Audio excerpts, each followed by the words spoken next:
Alright, I'm about to show you a series of photos. Some of them were taken on the Fujifilm X100V, and some of them were taken on the Fujifilm X100VI. You're going to guess which one was shot on which. They're going to be labeled, so grab a pen or some paper and get ready to take some notes. Here are the photos. While you try to guess, I'll tell you a bit about my experience with the X100V and the X100VI. I got the X100V in September of 2022, and it changed the way I shoot photos. I instantly fell in love with it, and I've got a full review where I talk about why I love this camera so much, linked below. So when the X100VI came out, it kind of seemed like a no-brainer to upgrade. This video is going to break down the X100V versus the X100VI. Fuji did send me the X100VI to check out on loan. I have to send it back to them. I don't get to keep the camera. They don't get to see this video before I post it, and they have no input over what I say. Before I reveal the results, I do want to say I'm going to be sharing photos I've taken on the X100V and the X100VI throughout this video, so enjoy those photos as we compare these two cameras. Alright, now for the results. Photos 1, 3, 4, 7, and 8 were all shot on the X100V, which means the rest of them were shot on the X100VI. Could you tell the difference? I'm really curious, so let me know in the comments how many you got right. If you got them all right, good for you. I could really only tell the difference between these two sensors when I was cropping in or zooming in a ton and looking at the minuscule details that most people don't look at. To me, looking at these photos side by side quickly helped me realize that those 40 megapixels aren't necessary for me where I thought they would be, and that means they're probably not necessary to most people. Unless you're an extreme pixel peeper, you probably won't notice the extra 20 megapixels that the X100VI provides. But does that mean you shouldn't get the X100VI? It's not really that simple. There's definitely times where that 40 megapixel sensor definitely makes a difference. For instance, if I'm doing street photography, I like being able to crop in closer to my image if I didn't quite frame it right, or if I'm stuck at the 35 fixed lens and want to get a little closer to my subject, having those extra megapixels to crop in makes a big difference. However, you can still crop in with 26 megapixels, you're just going to lose a lot of detail when you do.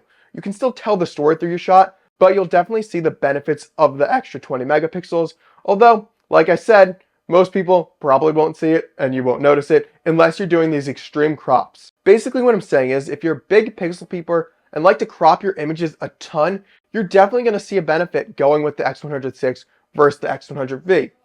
Now, not everyone's going to be like that, and I encourage you to really look closely at how you shoot and what you look for when you're shooting, because a lot of people, including professionals, don't need those 40 megapixels, so you probably won't either. But if you are a pixel peeper, you're definitely going to want those. So if you've watched this far and you've decided that you are a pixel peeper and you need those 40 megapixels, good for you, the X100VI is the right choice.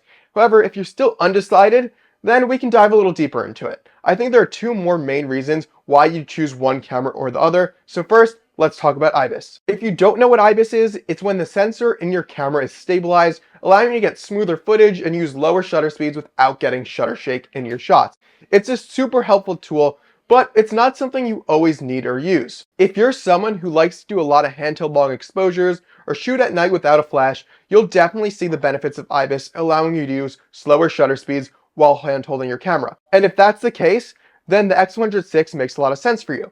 However, you have to look at how you shoot. How often are you really doing long exposures handheld, and how often do you find that shutter shake appears in your photos? If you find that you have a lot of shutter shake in your photos, or you're doing a lot of slow shutter work, then it definitely makes sense to get the X100VI and get that IBIS unit.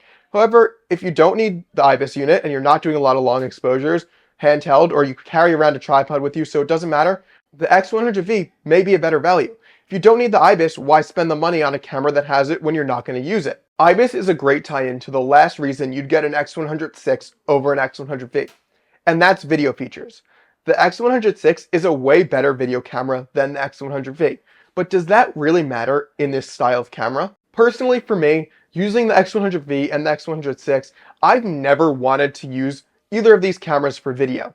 It's just not the type of camera I shoot video on. If I want to shoot video quickly, I'll use my phone or my Osmo Pocket 3, and if I want to shoot video professionally, I'll use my Sony a7 IV or my Sony a7S III. There's a ton of better cameras to shoot video than the X100V or the X100VI. However, if you're set on using your X100 series camera for video, the X100VI is a no-brainer. With the fixed 35mm lens, the IBIS unit really helps stabilize your shots so it doesn't look like a shaky mess, where with the X100V, you pretty much had to use a tripod or your handheld shots wouldn't look great. The X100VI also has things like 10-bit color, which is huge if you want to color grade your footage, and way more codecs, just allowing you to shoot more video and more types of video with it, if that's your thing. Personally, video features on an X100 camera doesn't matter to me because I'm only using it for photos, so take that into account. If you want to shoot video with this camera, the X100VI makes sense. If you don't want to shoot video on this camera, maybe lean towards the X100V. And the bonus thing you should consider before choosing between these two cameras is, can you get one? The X100V and the X100VI are both super sought out cameras, and they're hard to find. There are more X100Vs around, especially on the used market, where the X100VI is on the used market and super inflated. Not that the X100V isn't inflated, but the X100VI is way more inflated. If you want to buy from a camera store, you're out of luck. You're waiting for months before you'll be able to get this camera. So you have to choose, is the camera something you want right now, or is it something you can wait for in the future? If you want a camera right now, the X100V is kind of your only choice, or an extremely overpriced X100VI. However, if you can't wait, the X100VI may be worth it. You have to decide for yourself. Honestly, having used both these cameras, you can't go wrong with either one. The X100V is still a great camera even with the X100VI out.